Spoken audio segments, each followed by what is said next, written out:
What's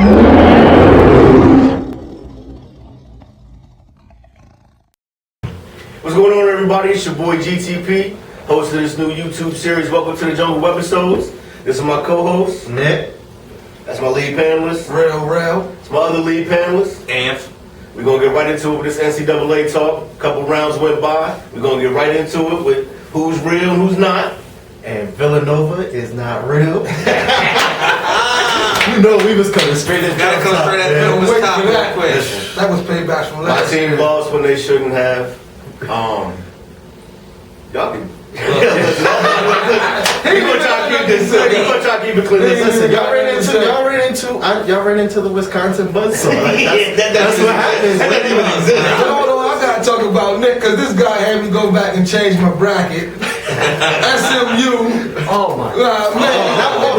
SMU up there and he killed me. SMU was poor coaching. I can't even hold you. Man, listen, you have the best player on the floor and he doesn't touch the ball past half court on the last shot? I don't get that. That one doesn't make any sense. I mean, like I said, the last shots in a lot of teams that shouldn't have lost this weekend.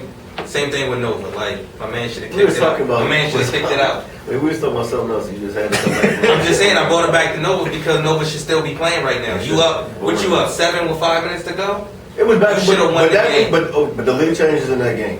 Okay, going back and forth. Josh Hart taking bad shots, leader of the team. He was just taking penetration, getting caught down low, steal, no foul. Right. Bad call, good call. It just, we know what happened. We know what happened, and we're gonna talk about it. Yeah, they played. Wisconsin played tough. They played ball like they've been there before. Because they have been there before. Bronson Koenig, Yes. Nigel Hayes didn't even. They had 2 Final Fours in the last. No. Nah, they had an Elite Eight and a Final Four. Final Four. But that Final Four, I mean, they beat the best team ever. But nah, the Nigel Hayes was making his free throws. He's 57% free throws on the year. Yeah. That's how, like, what about Notre Dame, though? Notre Dame. I mean, Notre Dame didn't even show up. They handled the pressure as good as I thought they would. They had 13 turnovers through most. I think that was like the last 5 minutes of the game. I ain't really checked the end box score, but they handled the pressure. They just wasn't shooting the ball well. Nobody besides Bonzie Colson was the only person that showed up. If the ball ain't going in or you ain't shooting the 3 well in the tournament, you probably gonna lose. Yeah, the 3-ball count. Duke, what that would do? Oh man.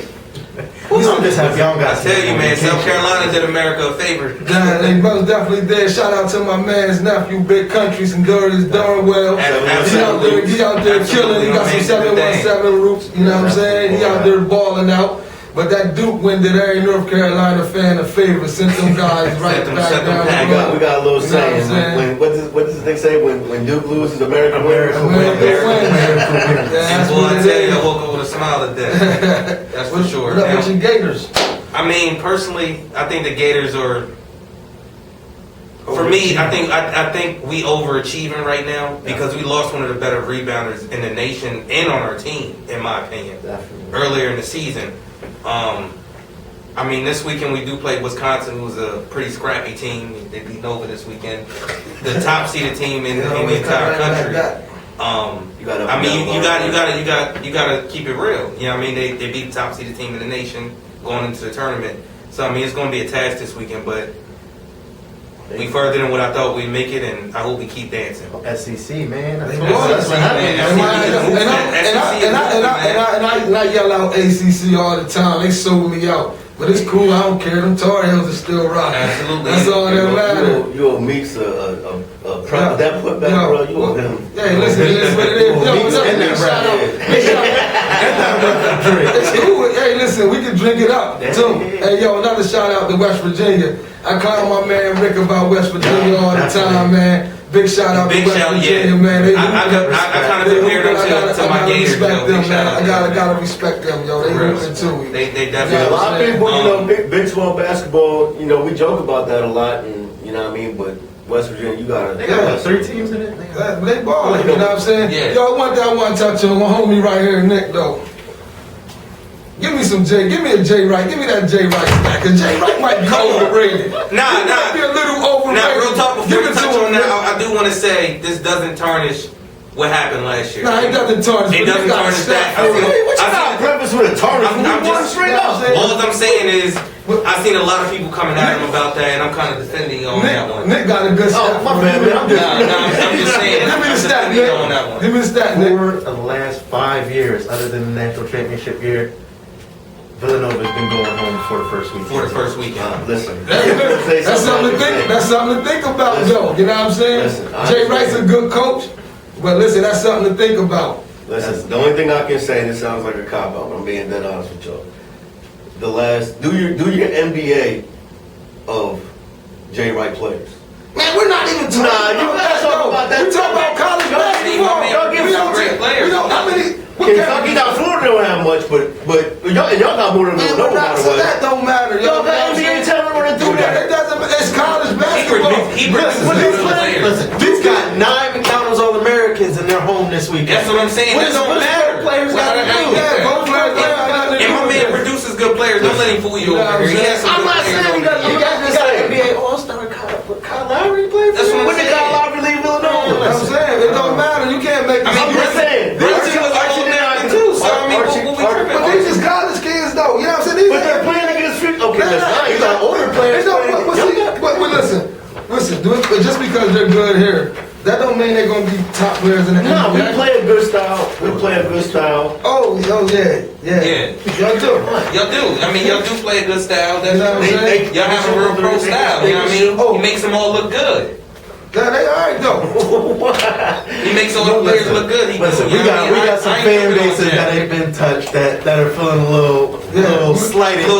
Shout out to Michigan, man. The Wolverines, man. For real, I ain't even gonna hold you. Shout out to I can't stand the Wolverines, but they did the thing this weekend. They hooping too. Ever since listen, they just got that scary incident where they ran off the runway and they almost crashed. And they've been balling ever since. Practice uniforms, no excuses. Guys stepping up. What's his name? Not Wag. His name's spelled Wag. Walton. The guy Walton. Big shout outs to them, man. Yeah, but what you think Kentucky going to do? Listen, I told you national championship. I called that last week. Y'all got UCLA this week. That's another 30-win team. They don't never do us no favors. They don't never do us no favors when it comes to the tournament. I also want to give a shout out to Kansas. Kansas definitely exceeded expectations. That's actually my pick to win it all. Shout out to Kansas. They're consistent regular season champions in a football conference. They are. I think they get there this year. I think they make it happen. Another team, UCLA. The ball, he's living up to what his dad talking about. Yeah, you know what I'm saying? Big shout out to him. He's showing off. Yeah. Well, he almost had a triple double. He had 17, 9, and I believe 7, 6 or 7, something crazy. And he co-signs everything his dad's been saying. Yo, listen, that's fact though, because he's hooping. He's hooping. And the thing is, like, what's crazy for me out of him is after the game they'll interview him, right? Yeah. And he'll say everything that's right. Yeah. He's like, listen. They asked him about the Kentucky game, and I was, I'm tuned in. I gotta make sure.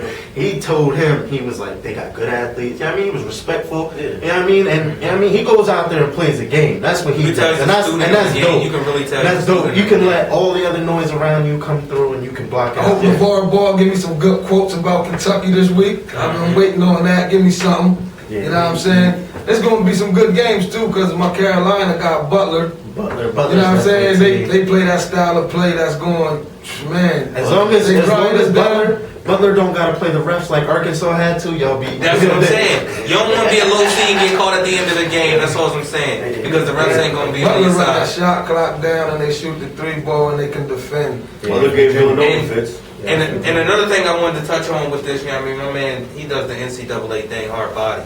But when we look at some of the teams that we talked about here, they shouldn't even be dancing anymore. And I think that's part of what the problem with the committee is. It's been a lot of bad seeding. To be honest with you, a lot of teams that were winning this weekend should have been seeded higher, in my opinion. Not that they always gonna get it right, but I feel as though the committee needs to some point sit down and study it a little longer rather than saying, okay, well, this team did this by strength of this and things of that. Bro tweeted to me about that earlier in the week.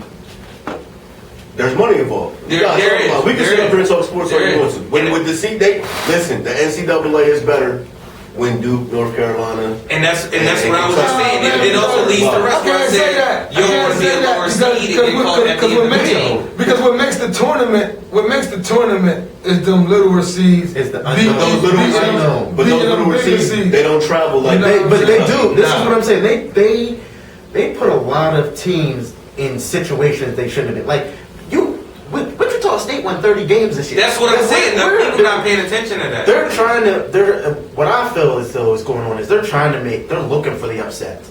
They're trying to manufacture the Cinderella. So like, if you have a 30-win team that's a 10 seed, like you got a good chance of them going to beat a 2 seed. Is that really an upset? Like, too much in the conference tournaments. If they put too much in conference tournaments, I say they overrated. You know what I mean, to a certain extent. Do they put too much in the conference tournaments to get these butlers and to get these other 30-win teams that are not in power conferences? Do they do that? You know what I'm saying? Well, the good thing about it is it gets the teams in playoff basketball mode. Because like doing 30, like a 30-win Butler team, you know what I'm saying? They should have been higher seed. They should have been. What they was.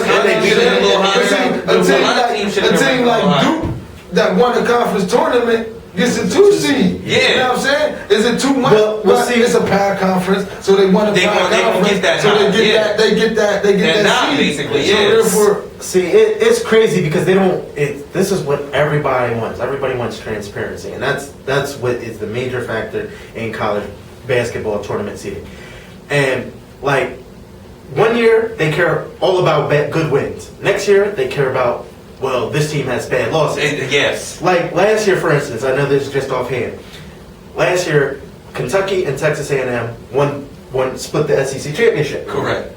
They were both co-champs. Kentucky beat Texas A&M in the conference championship. Texas A&M was a 3 seed. Kentucky was a 4 seed. Right. Like, how does that match up? Like, what are you putting emphasis on? Yes. They went back and said Kentucky had bad losses. Okay, but Kentucky also beat teams that Texas A&M didn't even schedule in their roster in the regular season. Right. They went and played their Carolinas, their Dukes, their Kansases. You know what I mean? Yeah. So they need to come up with a formula to better see. Here's what I used to get in trouble for saying this, because the one thing you also got to realize is we all like Cinderellas. So my biggest complaint, we talked about this back in like January. Yeah, you can do all this in the power conferences, Big East, ACC, Big 12, Pac. But then you got, well, the winner of this non-power conference gets to play this seed. And anytime you have that, and let's be honest, these writers, these bracketologists, they're humans too. They ain't stay up and watch Wichita. No, they're not watching the West Coast thing. So Washington. Between the money, the bias, and I'm a big believer in this. I don't care what nobody says. If you're Duke, Kentucky, and I'm a Villanova fan, you deserve that. If it's close, Kentucky deserves that 3 seed. I would rather, but see, I'm not even gonna hold you. The school, like how, at least through the people that I listen to, they would rather their team. All right, Kentucky's the number 1, 2 seed. Mm-hmm. Gonzaga's the number 4, 1. I would rather go all the way out to the West Coast than play the better team, because you're gonna have especially with like the first 3 or 4 line, you're gonna have these big schools that are going to travel. Yes. You're gonna get Kentucky fans in if you play in West Kalamazoo or you play in Sacramento. There's going to be Kentucky fans in. That's what I was saying about travel, is because that like the Steph Curry 08 Davidson, that was dope with the Davidson fan. And I'm not saying from a fan standpoint, because even Duke travel. I mean, even Duke played South Carolina in South Carolina. So like I mean, it's going to be an imperfect system. It's never going to be perfect. You're always going to have a beef or a grime about it. But what I would like to see, conference championships be more of a celebration of the conference, and the regular season champs get an automatic. You're just saying what you do in December, November, January, don't count. Early February, don't matter. And that's you play for exactly. That's why I always said that them Jones was overrated, because you can't tell me that I can go knock off my whole conference and win my conference, and then this team wins the tournament, they get an automatic bid. 20 games. ain't trying to switch the subject, but you got to say the same arguments we made in college football. You could dominate, and then week 11 you have a bad loss or because the SEC for some reason likes out of conference scheduling on a cupcake game, and if they gave you a tough fight or you lose, then you can say, damn man, everything we did for the first 10 weeks doesn't mean as much. So let me say, I'm not disagreeing with Rel. It's just a dope. But I understand why that team scheduled the Jackson States at the end of the season. Yeah, it's understandable. Yeah, because at that point but you playing in the SEC, you playing football in the SEC all year long. You're gonna have your bumps and bruises. You're gonna need a bye week to get ready. To get you there. You don't want to play nobody like LSU at the dead end of the season. But see, the thing about college basketball, everybody like our schools like North Carolina, Kentucky, you know what I'm saying, certain Kansas, Duke, we played in the top tier schools, you know what I mean? So it wouldn't even matter what we did. We played 5 of the Sweet 16 last.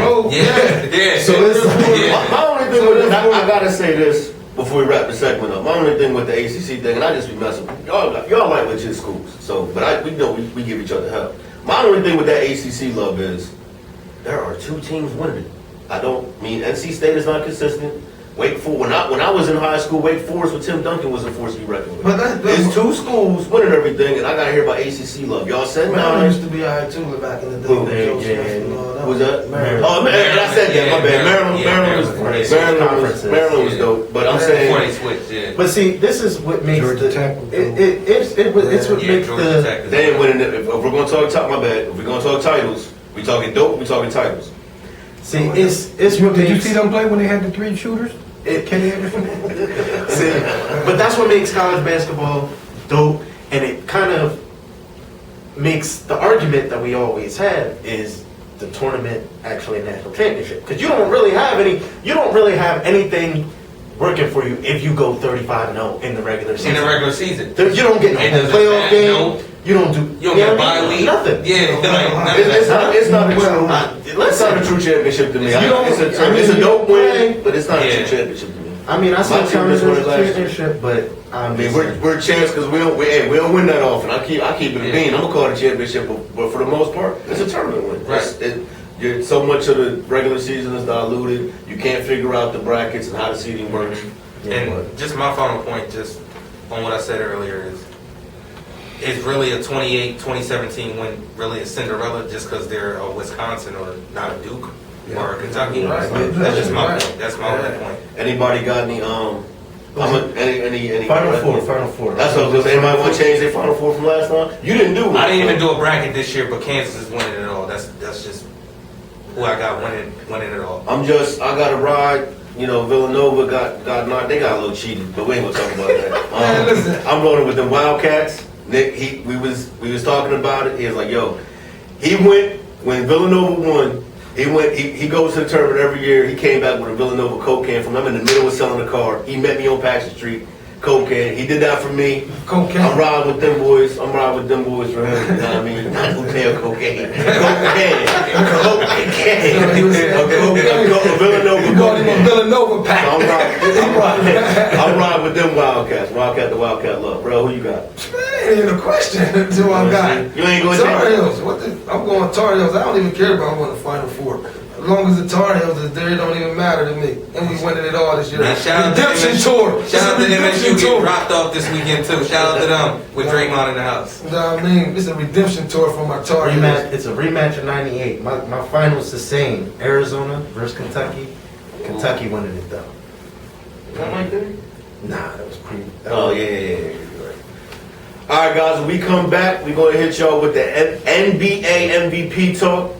See y'all in a little bit. Everybody remain calm, but when the dust settles and smoke clears, it's napalm. No, I'ma need everyone to remain calm while I drop shit from an A-bomb. That's napalm. Yeah, this is napalm music. This is napalm music. No, I'ma need everyone to remain calm while I drop shit from an A-bomb. That's napalm. This is napalm music. It's that Grand Royal napalm music. You a vibing with Mr. Black Ops, Green Army fatigues, my team bigger than Sasquatch.